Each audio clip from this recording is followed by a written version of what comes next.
The Klan next week will protest the flag's removal from the grounds of the South Carolina State Capitol. Is their privilege and right to do that? We'll talk about it. Back with Annalise, Judy, Shagun. Shagun, what is their reasoning? Why do they want the flag to stay up? Well, their reason is that it represents white pride and white heritage, and it is not a symbol of hate, but a symbol of Southern pride, which I find absolutely ridiculous. It was the flag carried into battle by the group of people trying to not only secede from the Union of America, but keep the institution of slavery. So their symbol is one of not only of oppression to black people, but it has nothing to do with America. They wanted a separate country. I just think the easiest way to think about it is to compare it to how we feel about the Nazi flag. It was the same thing. What if a region of Germany wanted to put up a Nazi flag or a swastika? Because part of their history, part of German history, no big deal. We don't believe in the Nazi things anymore, but it's just part of our history. There would be some upset people about that, but do they have a right to do it nonetheless, the KKK? Should we protect their right to protest? They do have a right to do it, and I'm proud that we live in a country where they can do it. I obviously find what they stand for to be despicable,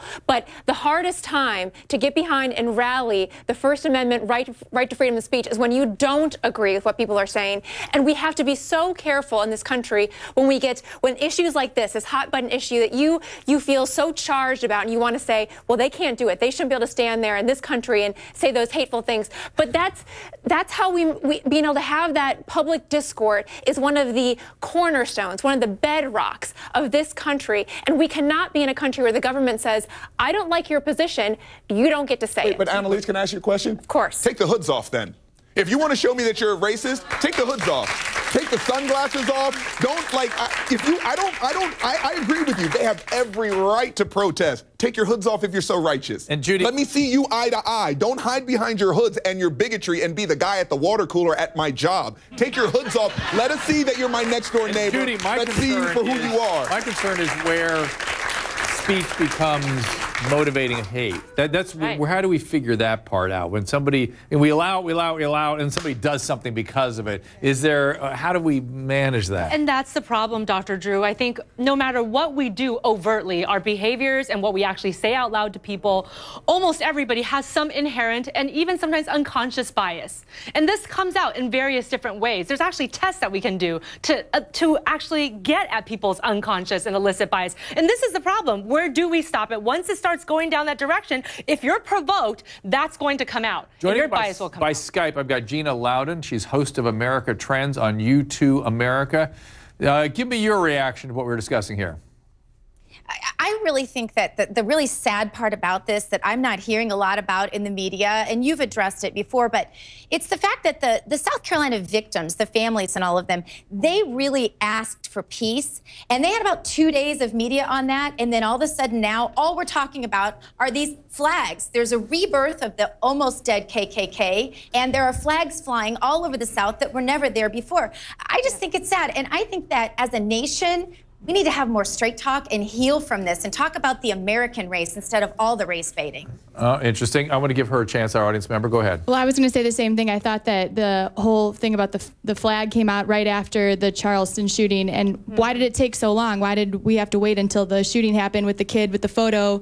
And I think it was like 1 week after. That's when Walmart banned it, Amazon banned it, everything banned. Everyone banned the flag. Well, why did it take that? Or was that the reason that why we banned it? There's like, a so group quickly? of people who've been saying ban it for a long time. But the point is well taken by everybody. But you know, when change occurs, it occurs in spasms, and it occurs when something really awful happens. Unfortunately, I wish we could do things in a more disciplined way. But Gina, I'm not sure. Are you saying we should find a common ground and all get together rather than talk about things that split us apart?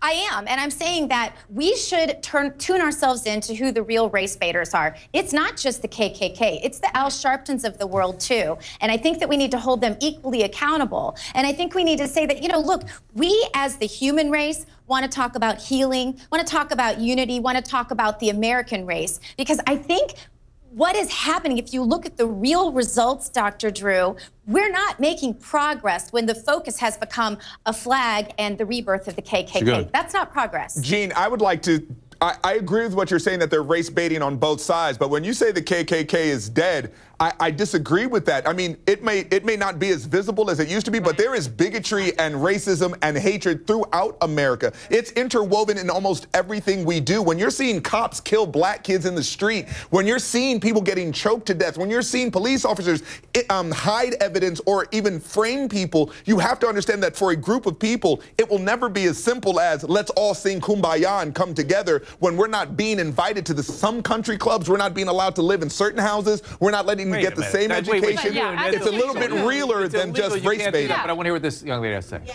Yes and yes. I am so sick of people saying people have to have their right to speak. What about our right to live? All this racial stuff is killing our young men, killing Americans. Killing America. Yes, killing America. Right? We need to get it together a little bit, right? Yes, absolutely. Their freedom of speech, yes, I agree with freedom of speech, but not as the result of people dying. And that's what's happening. And that's the key component. I'm going to give Annalise a chance. Then I've got to go. I'm sorry, ladies. Go. You are correct, but that is the key component. And when everyone keeps on talking about where do you draw the line, where do you draw the line? The line is when they actually start taking criminal activity or they elicit imminent. How do you know where that line is? And that is when we let them start. And that is when you actually step in and you have the criminal charges and you let the criminal justice system come in. It's important in this country. That's a reactive system, Annalise. When we're waiting for the criminal justice system to come in, by then it's 2 or 3 years after. Exactly. Thank you very much. Guys, I got to stop it. I out of time.